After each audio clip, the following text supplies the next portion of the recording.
Hello friends, आज की इस वीडियो में हम फिर से देखने वाले हैं स्पीड, टाइम एंड डिस्टेंस यानी कि चाल, समय और दूरी। पार्ट 1 हम देख चुके हैं। ये हमारा आज का भाग 2 है, पार्ट 2 है। पार्ट 1 में हमने देखा था कि आईबीपीएस आरआरबी क्लर्क लेवल का हमने सारे क्वेश्चन देखे थे पार्ट 1 में। लेकिन आज की जो पार्ट होगा ये मॉडरेट लेवल का। मैंने बोला था कि पहला जो वीडियो होगा वो बेसिक लेवल का होगा, दूसरा वीडियो मॉडरेट लेवल का होगा और तीसरा वीडियो जो तीसरा पार्ट होगा टाइम, स्पीड एंड डिस्टेंस का, वो हाई लेवल का होगा। तो आज का जो वीडियो है वो मॉडरेट लेवल का है, यानी कि पीओ और क्लर्क दोनों लेवल के आज के वीडियो में क्वेश्चन देखने को मिलेंगे आपको। कुछ तो क्लर्क लेवल के मिलेंगे यानी कि आपके बेसिक लेवल के मिलेंगे, लेकिन 2 क्वेश्चन आपके ऐसे हैं जिसमें आपको थोड़ा सा दिमाग लगाना होगा, यानी कि पीओ लेवल के क्वेश्चन है। खासतौर से आईबीपीएस आरआरबी पीओ का जो पेपर है उसके लिए खासतौर से इंपॉर्टेंट ये क्वेश्चन मान सकते हैं।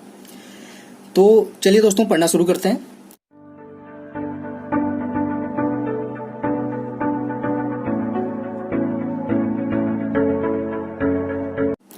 हेलो फ्रेंड्स, मेरा नाम है रोशन और आप सभी का आपके अपने यूट्यूब चैनल रोशन की क्लास में एक बार फिर से बहुत बहुत स्वागत है।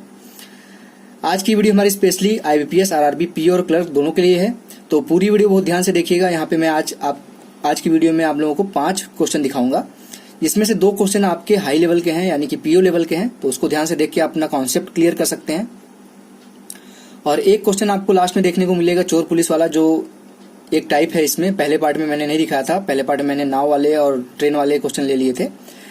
आज वाले वीडियो में लास्ट में मैंने रखा है चोर और पुलिस वाला जो क्वेश्चन होता है, एक दूसरे के पीछे, जो चोर के पीछे पुलिस भागता है, उस टाइप का क्वेश्चन आपको देखने को मिलेगा लास्ट में। तो चलिए दोस्तों, पढ़ना शुरू करते हैं। यहाँ पे देख लीजिए, पहला क्वेश्चन आपके सामने है।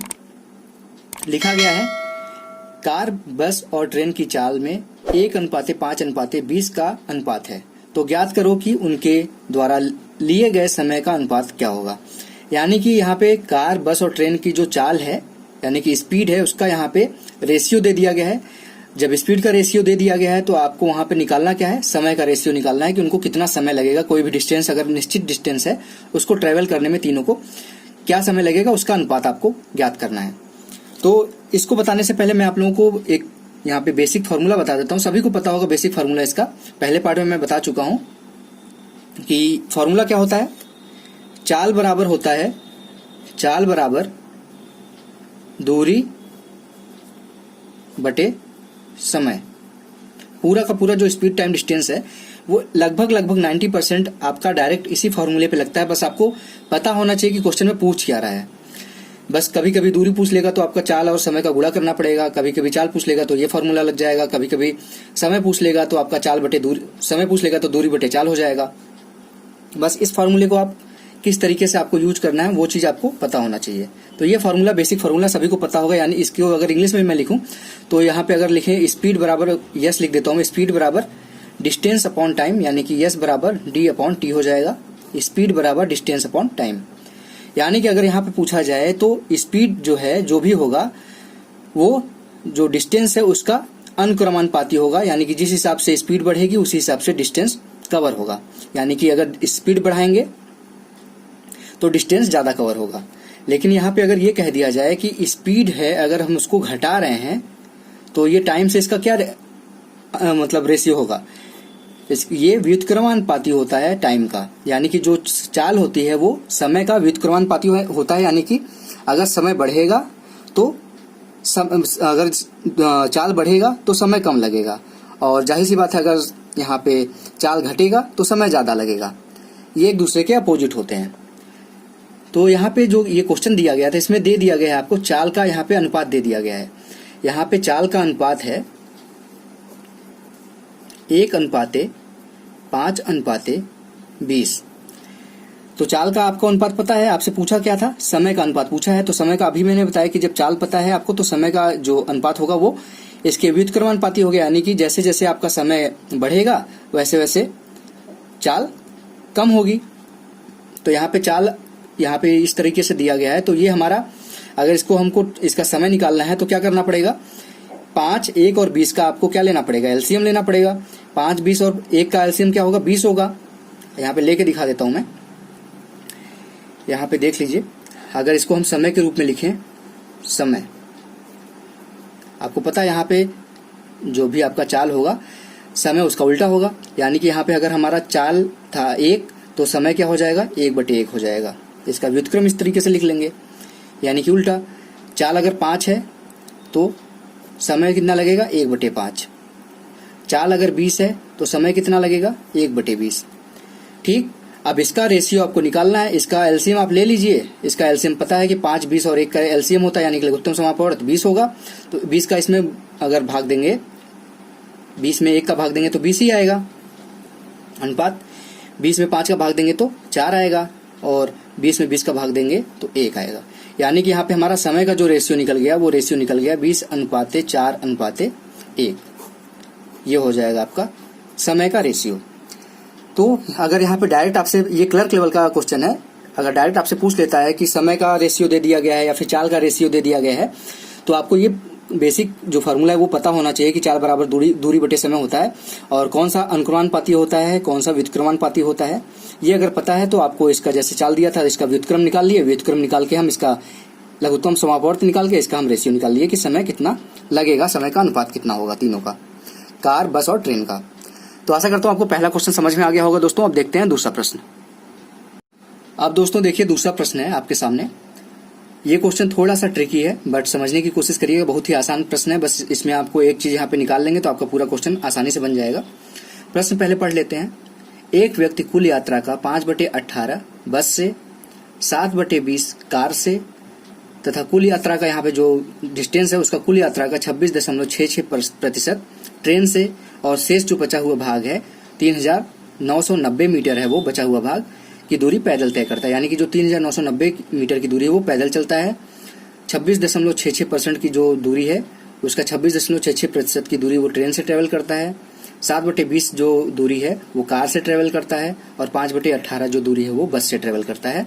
तो आपको जो बताना है यहाँ पे 5/18, 7/20, 26.66%, 3990 मीटर, ये पूरा मिला के कितना दूरी तय करेगा वो यात्री, यानी कि यात्रा में की दूरी, कुल दूरी ज्ञात करनी है आपको। तो सबसे पहले यहाँ पे आप ध्यान दीजिए कि ये 5/18 लिखा है, 7/20 लिखा है, लेकिन यहाँ पे ये प्रतिशत लिखा है। तो हमको प्रतिशत को भी सबसे पहले भिन्न में बदलना होगा, क्योंकि बाकी ये दो जो है वो हमारे भिन्न में है। तो या तो आप इसको प्रतिशत में बदल दीजिए, लेकिन प्रतिशत में नहीं बदल पाएंगे इस चीज को, तो यही एक है प्रतिशत में, इसको आप भिन्न में बदल दीजिए। तो यहाँ पे हम लिख लेते हैं 5/18 है वो किससे ट्रेवल करता है, बस से ट्रेवल करता है। ठीक, 7/20 की जो दूरी है वो ट्रेवल करता है कैसे, कार से। ठीक, कुल यात्रा का जो 26.66% है वो कैसे ट्रेवल करता है, ट्रेन से। अब यहाँ पे देखिए 26.66% को भिन्न में कैसे बदलेंगे। मैंने आपको जब प्रतिशत पढ़ाया था तो मैंने आपको बताया था कि प्रतिशत को तोड़ के आसान बनाया जा सकता है। अगर आप इस चीज को आसानी से तोड़ लीजिए, इसको 20% कर लीजिए प्लस 6.66% कर लीजिए इसको। अब यहाँ पे अगर आपको डायरेक्ट वैल्यू पता है इसका भिन्न का, तो 20% को क्या कहते हैं, 1/5 कहते हैं, प्लस 6 इसका तो सबको पता होगा लगभग, लेकिन 6.66% को क्या कहते हैं भिन्न में।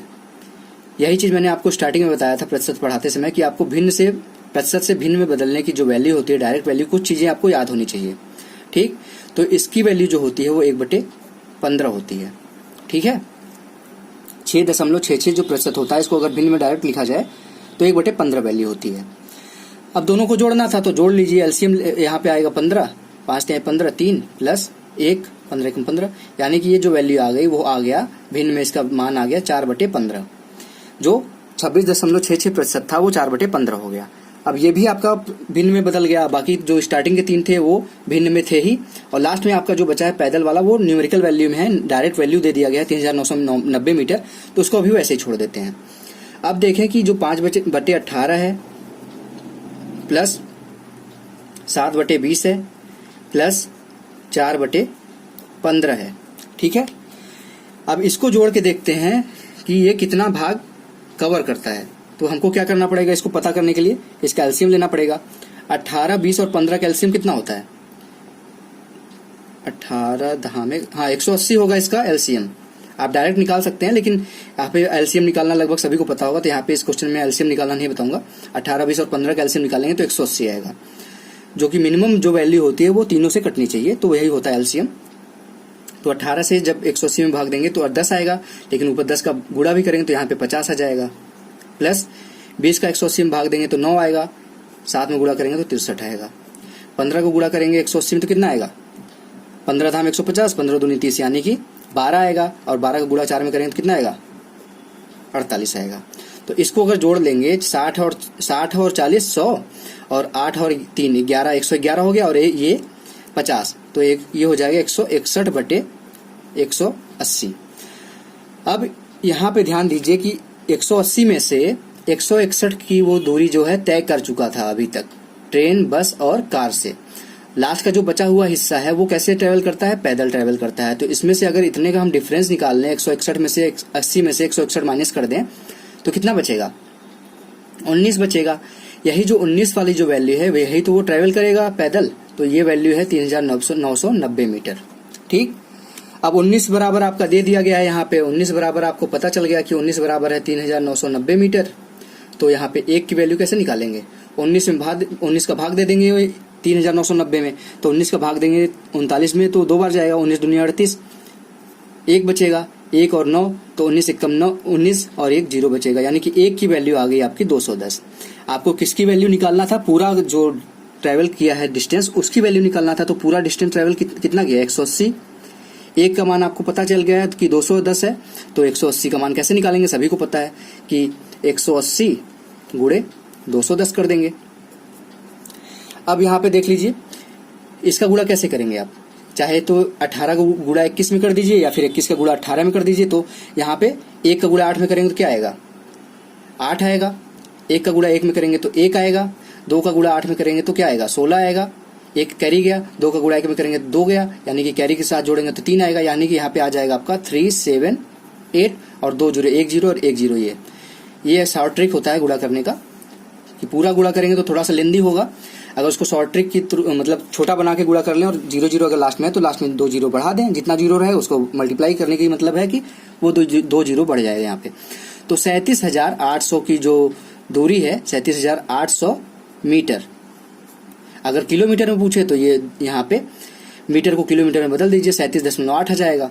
लेकिन यहाँ पे कुछ नहीं पूछा था, तो यहाँ पे हमारा जो वैल्यू है मीटर, पूरी वैल्यू वो मीटर में आएगा, तो यहाँ पे हमारा आंसर हो जाएगा 37,800 मीटर।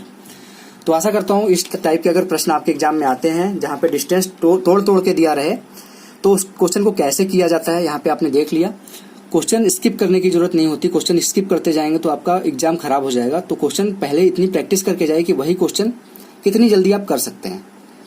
तो आशा करता हूँ आपको दूसरा प्रश्न भी समझ में आ गया होगा स्पीड टाइम डिस्टेंस का। अब देखते हैं दोस्तों तीसरा प्रश्न, जो कि काफी अच्छा क्वेश्चन है, पीओ लेवल का क्वेश्चन है, तो बहुत ध्यान से देखिएगा तीसरा प्रश्न। अब दोस्तों देखिए तीसरा प्रश्न है आपके सामने। देखने में तो बहुत बड़ा प्रश्न लग रहा है, आप एग्जाम में अगर इस टाइप के क्वेश्चन देखेंगे तो आप जाहिर सी बात है कि कोशिश नहीं करेंगे इसको सॉल्व करने की, क्योंकि प्रश्न जब बड़ा दिखता है, अगर आपका फंडामेंटल या बेसिक नहीं क्लियर है तो क्वेश्चन आप स्किप कर देते हैं तुरंत, कि कौन इसमें समय लगाएगा पढ़ने में, छोड़ो इसको, नहीं होगा मुझसे। लेकिन अगर आप घर पे प्रैक्टिस करके जाएं तो कोई भी क्वेश्चन बड़ा या छोटा नहीं होता, सभी में कुछ न कुछ फंडामेंटल बेसिक यूज होता है। अगर आपका बेसिक क्लियर है तो आप किसी भी क्वेश्चन को आसानी से कर सकते हैं। यहाँ पे देखते हैं इस क्वेश्चन को आसानी से कैसे किया जा सकता है, वही चीज हम यहाँ पे देखेंगे। यहाँ पे देखिए प्रश्न बोल रहा है, एक कार तथा एक ट्रेन लखनऊ से बनारस की ओर क्रमशः 6 किलोमीटर प्रति घंटा तथा 4.5 किलोमीटर प्रति घंटा की चाल से चलती है। यानी कि क्रमशः का मतलब है कि कार जो है वो 6 किलोमीटर प्रति घंटा की रफ्तार से चल रही है और ट्रेन जो है वो 4.5 यानी कि 4.5 किलोमीटर मतलब 4.5 किलोमीटर प्रति घंटा की रफ्तार से चल रही है। जब कार बनारस पहुंचती है, यानी कि वो लखनऊ से चल रही है, जाहिर सी बात है कि जिसकी स्पीड ज्यादा है यानी कि कार की स्पीड ज्यादा है तो वो पहले पहुंच जाएगी। तो जब कार बनारस पहुंचती है तो तुरंत वापस लौटती है।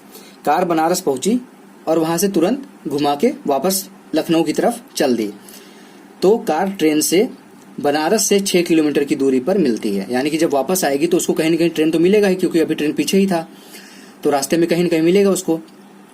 तो ये बताया है कि जब बनारस से बाहर निकले वो लखनऊ की तरफ तो 6 किलोमीटर की दूरी पर ट्रेन उनको मिलती है।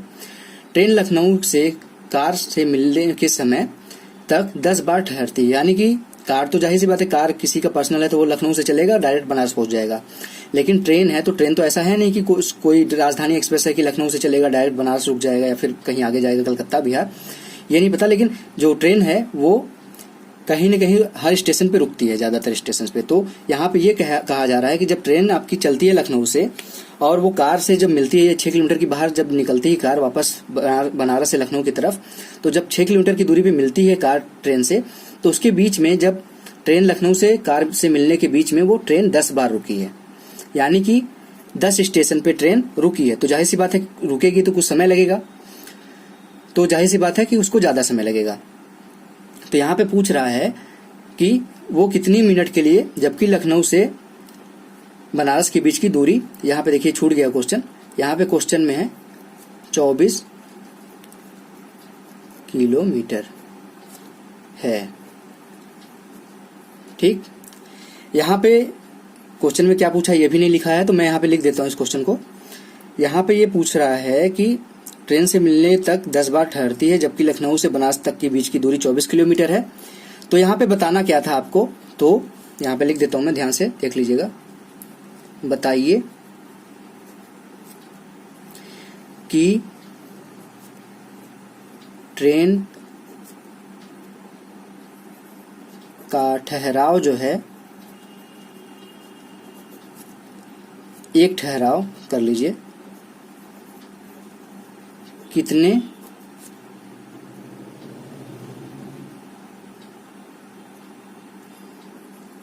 समय का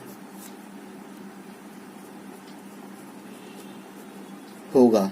ठीक, इस क्वेश्चन में करेक्शन कर लीजिएगा, मतलब करेक्शन क्या करना है, छूट गया था क्वेश्चन, तो क्वेश्चन को मैंने लिख दिया, एक लाइन पूरा लास्ट में देख लीजिएगा कि लखनऊ से जो बनारस तक की दूरी है वो 24 किलोमीटर यहाँ पे दिया गया है। एक्चुअल में दूरी तो बहुत ज्यादा है, लेकिन यहाँ पे क्वेश्चन करना था तो मैंने छोटी वैल्यू मानी है।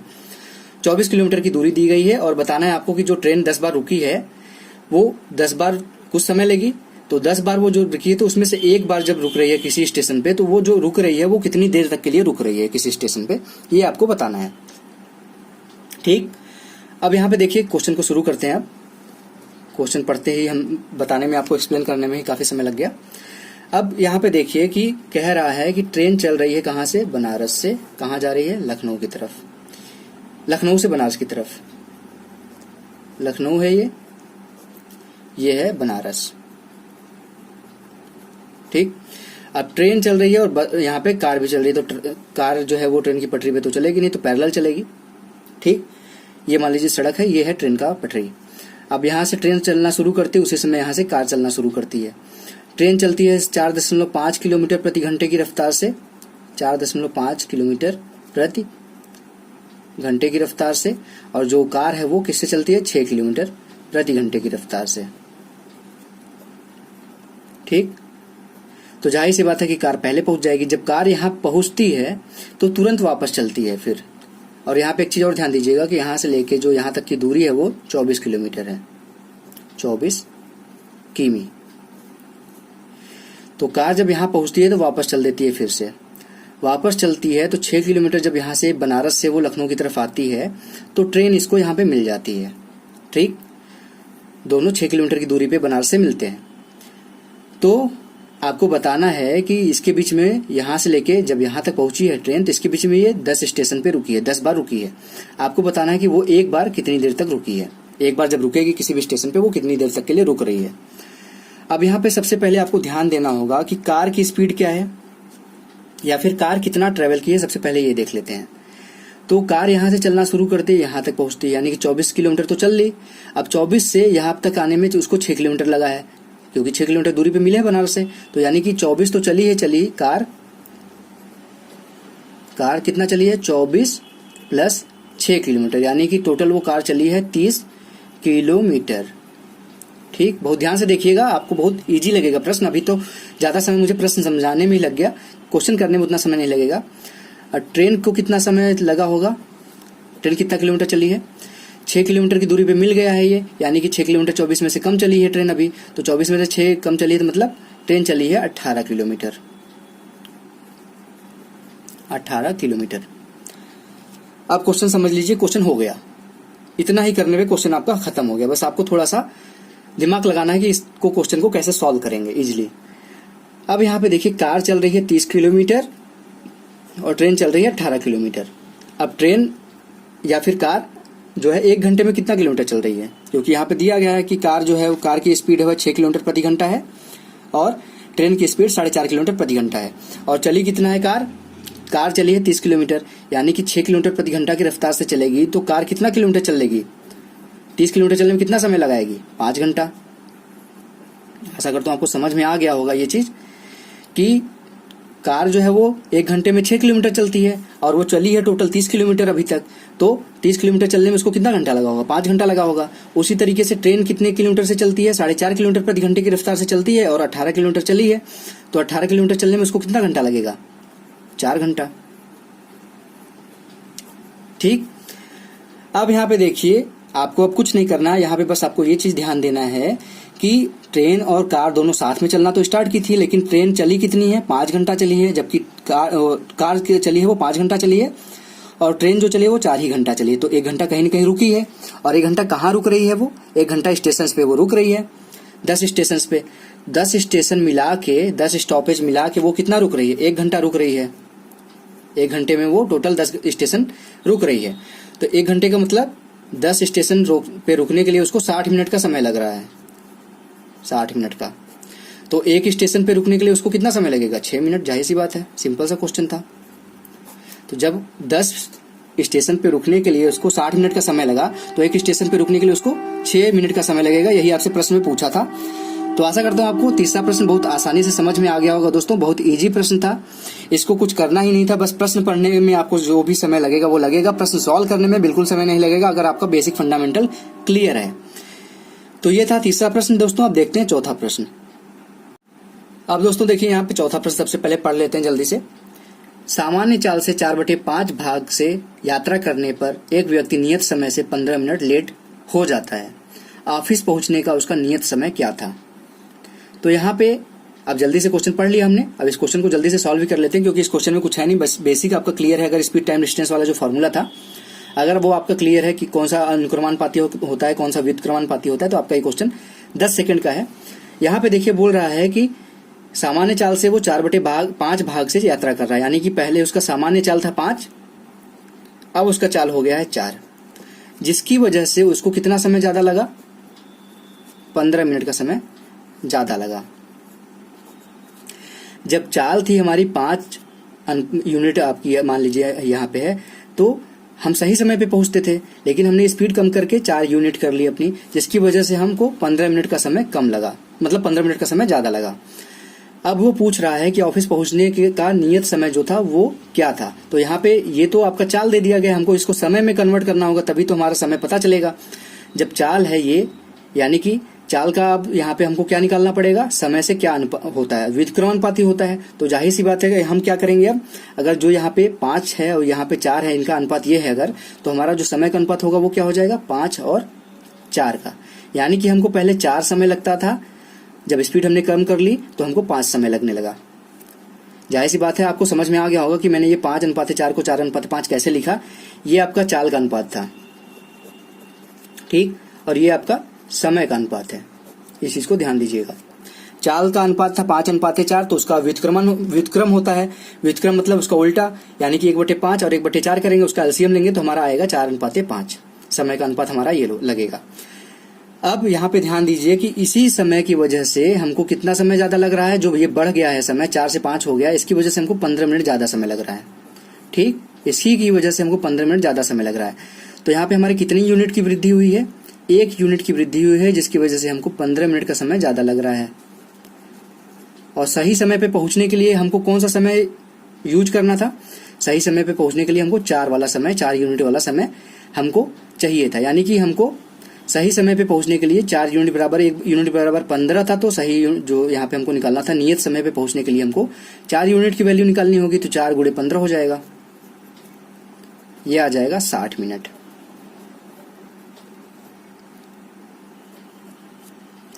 ऑफिस पहुंचने का उसका नियत समय क्या है, तो ऑफिस पहुंचने का उसका नियत समय 60 मिनट है। ठीक, अगर स्पीड उसकी 4 है तो वो 60 मिनट में ऑफिस पहुंच जाता है, लेकिन उसने क्या किया, स्पीड उसकी 5 थी तो उसका समय 4 लगता था, जिसकी वजह से वो 60 मिनट में ऑफिस पहुंच जाता था। लेकिन उसकी स्पीड अब कम होके 5 से 4 हो गई है, जिसकी वजह से उसको समय लग रहा है 4 से 5। तो यही जो यहाँ पे वृद्धि हुई थी 1 की, वो 15 मिनट के बराबर थी। तो हमको ये वाले समय का पता करना था, 4 यूनिट का जो नियत समय लग रहा था। नियत समय की वैल्यू हम 4 × 15 कर देंगे तो हमारा 60 मिनट आ जाएगा, यानी कि 60 मिनट में वो घर से ऑफिस पहुंच जाता था। तो आशा करता हूँ आपको ये क्वेश्चन भी क्लियर हो गया होगा दोस्तों। कुछ था नहीं इस प्रश्न में, बस आपका कॉन्सेप्ट क्लियर करने के लिए मैंने इस प्रश्न को रखा था यहाँ पे। तो आशा करता हूँ आपको समझ में आ गया होगा चौथा प्रश्न भी। अब देखते हैं पांचवा प्रश्न। थोड़ा सा अच्छा प्रश्न है पांचवा भी, उसको भी ध्यान से देखिएगा। अब दोस्तों देखिए यहाँ पे पांचवा प्रश्न है, लास्ट प्रश्न है लेकिन काफी इंपॉर्टेंट प्रश्न है, चोर पुलिस वाला है यहाँ पे। तो इसको देख लीजिएगा, ये देखने के बाद आपको चोर पुलिस वाले क्वेश्चन में कंफ्यूजन नहीं रहेगा। यहाँ पे देखिए बोल रहा है प्रश्न, जल्दी से प्रश्न पढ़ लेते हैं, इसमें टाइम नहीं लगाते हैं। एक चोर पुलिस के से 300 मीटर आगे है, यानी कि चोर आगे है पुलिस पीछे है 300 मीटर। जब पुलिस चोर का पीछा करता है, यानी कि जब पुलिस चोर की तरफ बढ़ता है तो चोर भी भागना शुरू करता है। जाहिर सी बात है, चोर तो भागेगा ही, पुलिस पीछे जाएगी तो। चोर तथा पुलिस की चाल क्रमशः, यानी कि चोर की चाल है 10 किलोमीटर प्रति घंटा, पुलिस की चाल है 13 किलोमीटर प्रति घंटा। तो चोर को पकड़ने में पुलिस द्वारा तय की गई दूरी आपको बताना है। तो यहाँ पे ऐसे क्वेश्चन में एक चीज ध्यान दिया करिए कभी भी, कि चोर और पुलिस की जो स्पीड दी गई, यानी कि यहाँ पे चोर की स्पीड है 10 किलोमीटर प्रति घंटा, पुलिस की स्पीड है 13 किलोमीटर प्रति घंटा। कभी भी इस तरह से अगर दे दिया जाए कि चोर की स्पीड पुलिस से ज्यादा है, यानी कि चोर तेज भाग रहा है, पुलिस स्लो भाग रही है, तो क्या चोर कभी पकड़ा जाएगा? नहीं पकड़ा जाएगा। अगर आपके प्रश्न में इस तरीके से प्रश्न में आ जाता है कि चोर की स्पीड ज्यादा है, पुलिस की स्पीड कम है, तो उस क्वेश्चन में अगर मतलब कोई ऑप्शन ऐसा मिले आपको कि कभी भी चोर पकड़ा नहीं जाएगा, या फिर कहीं भी इस तरह का ऑप्शन मिल जाए कि ये प्रश्न कैन नॉट बी डिटरमाइन, मतलब कि ये प्रश्न सॉल्व करना, यानी कि इस क्वेश्चन को हल करना संभव नहीं है, तो वो ऑप्शन आप आराम से टिक कर सकते हैं। क्योंकि कभी भी अगर चोर की स्पीड ज्यादा हुई पुलिस से तो कभी भी चोर पकड़ा नहीं जाएगा। लेकिन यहाँ पे क्या है, चोर की स्पीड 10 किलोमीटर है प्रति घंटा और पुलिस की स्पीड 13 किलोमीटर प्रति घंटा है, यानी कि जो पुलिस है वो तेज भाग रही है चोर से, तो कहीं न कहीं चोर पकड़ा ही जाएगा आगे चल के। तो वही बताना है आपको कि पुलिस जब भाग रही है चोर के पीछे तो वो कितनी दूर भागने पे चोर को पकड़ लेगी। तो इस क्वेश्चन को करने से पहले हम यहाँ पे देख लेते हैं कि यहाँ पे अगर मान लीजिए यहाँ पे चोर, यहाँ पे पुलिस है, मान लीजिए पुलिस है ये और ये है चोर यहाँ पे खड़ा हुआ, इनके बीच की दूरी कितना दिया गया है? 300 मीटर दिया गया है।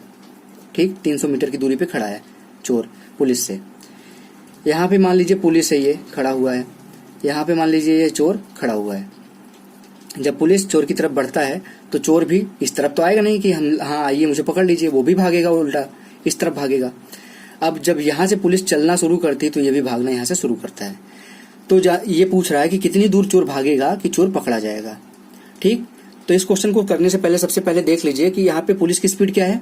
पुलिस की स्पीड यहाँ पे, अब क्वेश्चन को ऊपर कर देता हूँ, पुलिस की स्पीड दिया गया यहाँ पे 13 किलोमीटर प्रति घंटा और चोर की स्पीड क्या दी गई है? 10 किलोमीटर 10 किमी प्रति घंटा। अब 13 किलोमीटर प्रति घंटा की रफ्तार से इधर भाग रहा है पुलिस और चोर इधर 10 किलोमीटर प्रति घंटा की रफ्तार से चोर भाग रहा है। ठीक, तो इनके बीच में जो स्पीड का यानी कि चाल का अंतर है वो कितना है? 13 किलोमीटर और 10 किलोमीटर, यानी कि 1 घंटे में जो पुलिस है वो कितना चोर की तरफ बढ़ेगा? 1 घंटे में, 1 घंटा यहाँ पे लिख लें तो 1 घंटा का अंतर कितना? ये भी प्रति घंटा है, ये भी प्रति घंटा है, यानी कि 13 है और ये 10 है। तो दोनों के बीच का डिफरेंस अगर निकाला जाए, एक ही दिशा में जा रहा है, चोर भी इसी दिशा में जा रहा है और पुलिस भी इसी दिशा में जा रहा है, तो रिलेटिव स्पीड का जो फॉर्मूला यहाँ पे कंडीशन होता है कि अगर अलग दिशा में जा रही है, जैसे कि ट्रेन इधर जा रही है एक और एक ट्रेन इसके अपोजिट आ रही है, तो दोनों की स्पीड क्या होती है? जुड़ जाती है। लेकिन अगर दोनों एक ही दिशा में भाग रहे हैं, चोर भी इसी दिशा में जा रहा है, पुलिस भी इसी दिशा में जा रहा है, तो दोनों की स्पीड क्या होगी? निगेटिव हो जाएगी। यानी कि 13 में से अगर हम 10 माइनस कर दे तो इसकी स्पीड कितनी बचेगी? 3 किलोमीटर प्रति घंटा की रफ्तार से पुलिस जो है वो चोर की तरफ बढ़ेगा। ठीक, लेकिन उसको बढ़ना कितना है? उसको ट्रेवल तो बस 300 मीटर की दूरी तय करना है। लेकिन यहाँ पे 300 मीटर ही तो तय नहीं होगा ना, क्योंकि चोर भी तो उस जो जितनी देर में पकड़ा जाएगा चोर, उतनी देर में चोर भी तो कुछ भागा होगा इस तरफ। अब वही जो पता करना है कि कितनी देर में पकड़ा जाएगा। अब यहाँ पे देख लीजिए कि 3 किलोमीटर वो जाता है पुलिस वाला 1 घंटे में, तो 1 घंटे मतलब 60 मिनट। 60 मिनट में वो कितना ट्रेवल करता है? 3000 मीटर। अब इसी को घंटे को मैंने मिनट में कन्वर्ट कर लिया और किलोमीटर को मीटर में, क्योंकि यहाँ पे जो हमको दोनों के बीच की दूरी दी गई थी वो मीटर में दी गई है।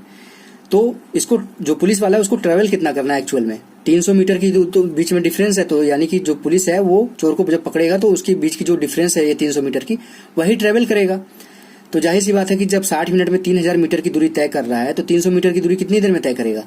1 जीरो से यहाँ पे 1 जीरो काट देते हैं, यानी कि 6 मिनट में वो 300 मीटर की दूरी तय कर लेगा।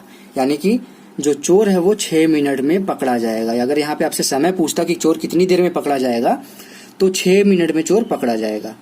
लेकिन क्या यहाँ पे ये कह सकते हैं कि 300 मीटर पे ही पकड़ा जाएगा? ऐसा तो है नहीं, क्योंकि 300 मीटर तो उनकी बीच की दूरी इतनी देर में तय हो जाएगी, जिसकी वजह जो स्पीड पुलिस की ज्यादा है उसकी वजह से 6 मिनट में वो 300 मीटर का जो दूरी है वो तय कर लेगा। और दोनों के बीच का डिफरेंस जो है 300 मीटर ही है, तो यानी कि जब ये 300 मीटर की दूरी तय कर लेगा तो चोर पकड़ा जाएगा। लेकिन ये दूरी तय करते करते चोर भी इधर की तरफ भाग रहा है, पुलिस भी यहाँ से भाग रहा है, तो कहीं इधर कहीं पकड़ा जाएगा चोर। बस ये कंफर्म है कि उसके पकड़े जाने के समय 300 मीटर की जो दूरी है उनके बीच का डिफरेंस वो कवर हो जाएगा, तभी चोर पकड़ा जाएगा। अब 6 मिनट में आपको देखना है कि 6 मिनट में चोर कितना भागेगा, क्योंकि 6 मिनट बाद पकड़ा जा रहा है। तो 6 मिनट में जब पुलिस 6 मिनट तक दौड़ी है पुलिस, तो 6 मिनट तक तो चोर भी दौड़ रहा है। तो 6 मिनट में आपको बताना है कि चोर कितना दौड़ रहा है। चोर की स्पीड कितनी थी? 10 किलोमीटर प्रति घंटे की रफ्तार से दौड़ रहा है चोर। तो 6 मिनट में कितना दूरी तय करेगा? यानी कि 10 किलोमीटर प्रति घंटा, मतलब कि 1 घंटे में वो ट्रेवल कर रहा है। 1 घंटा यहाँ पे लिख लें, 1 घंटे में वो ट्रेवल कर रहा है 10 किलोमीटर, यानी कि 10,000 मीटर। ठीक, 1 घंटे में वो ट्रेवल कर रहा है 10,000 मीटर, यानी कि 60 मिनट इसको भी लिख सकते हैं। 60 मिनट में 10,000 मीटर ट्रेवल कर रहा है, यानी कि 6 मिनट में वो कितना ट्रेवल करेगा? 6 मिनट में अगर उसको पूछा जाए कि कितना दूरी तय करेगा तो 60 मिनट में वो 10,000 किलोमीटर चल रहा है, तो 6 मिनट में कितना करेगा? 1 जीरो से 1 जीरो कट कर दीजिए, यानी कि 6 मिनट में वो तय करेगा 1000 मीटर की दूरी। 1000 मीटर की दूरी वो 6 मिनट में ट्रेवल कर लेगा। और आपको पता है कि 6 मिनट में वो चोर पकड़ा जा रहा है। जब वो पकड़ा जाएगा तो चोर 1000 मीटर भाग चुका होगा, यानी कि 1 किलोमीटर ऑलरेडी वो भाग चुका होगा। तो पुलिस कितना 6 मिनट में ट्रेवल करेगी, समझने की कोशिश करिए। अगर यहाँ पे पूछता कि चोर कितनी दूर में पकड़ा जाएगा, कितनी दूर भागने के बाद पकड़ा जाएगा, तो 1000 मीटर भागने पे पकड़ा जाएगा। लेकिन यहाँ पे क्वेश्चन में आपसे पूछा है कि चोर जो है वो पकड़ा तो जा रहा है, लेकिन पुलिस कितनी दूर उसके पीछे आई है। पुलिस ये 1000 मीटर तो चलेगी ही चलेगी, लेकिन उनके बीच जो डिफरेंस था 300 मीटर का, वो भी तो पुलिस ने ट्रेवल किया होगा, तभी तो इसको चोर को पकड़ेगा। यानी कि 1000 तो चला ही चला, साथ में उसने 300 मीटर की दूरी और तय की, तो 1000 प्लस 300, यानी कि जो पुलिस वाला है वो टोटल दूरी कितना तय करेगा? 1300 मीटर। ये होगा आपका आंसर। तो आशा करता हूँ बहुत ही इजी प्रश्न था ये भी, बस आपको फंडा आपका क्लियर होगा तो ये भी क्वेश्चन कर लेंगे आप। और कोई इस क्वेश्चन में कोई कॉम्प्लेक्सिटी नहीं थी, सिंपल सा क्वेश्चन था। बस आपको पता होना चाहिए कि इस चोर पुलिस वाला कॉन्सेप्ट क्या होता है, कैसे इस क्वेश्चन को सॉल्व करते हैं। तो दोस्तों आज के लिए इतना ही। अगर आप लोगों को आज की वीडियो पसंद आए तो प्लीज वीडियो को लाइक कर दीजिएगा। और आपने कुछ सीखा है रोशन की क्लास यूट्यूब चैनल से आज की वीडियो देखने के बाद, तो रोशन की क्लास यूट्यूब चैनल को सब्सक्राइब कर दीजिएगा और साथ ही साथ बेल आइकन पे भी क्लिक कर दीजिएगा, जिससे मैं आप लोगों के लिए कोई वीडियो यहाँ पे अपलोड करता हूँ तो उसकी नोटिफिकेशन आप तक पहुंच जाए। तो फ्रेंड्स मिलते हैं नेक्स्ट वीडियो में, तब तक के लिए आप लोगों का बहुत बहुत धन्यवाद। जय हिंद, वंदे मातरम।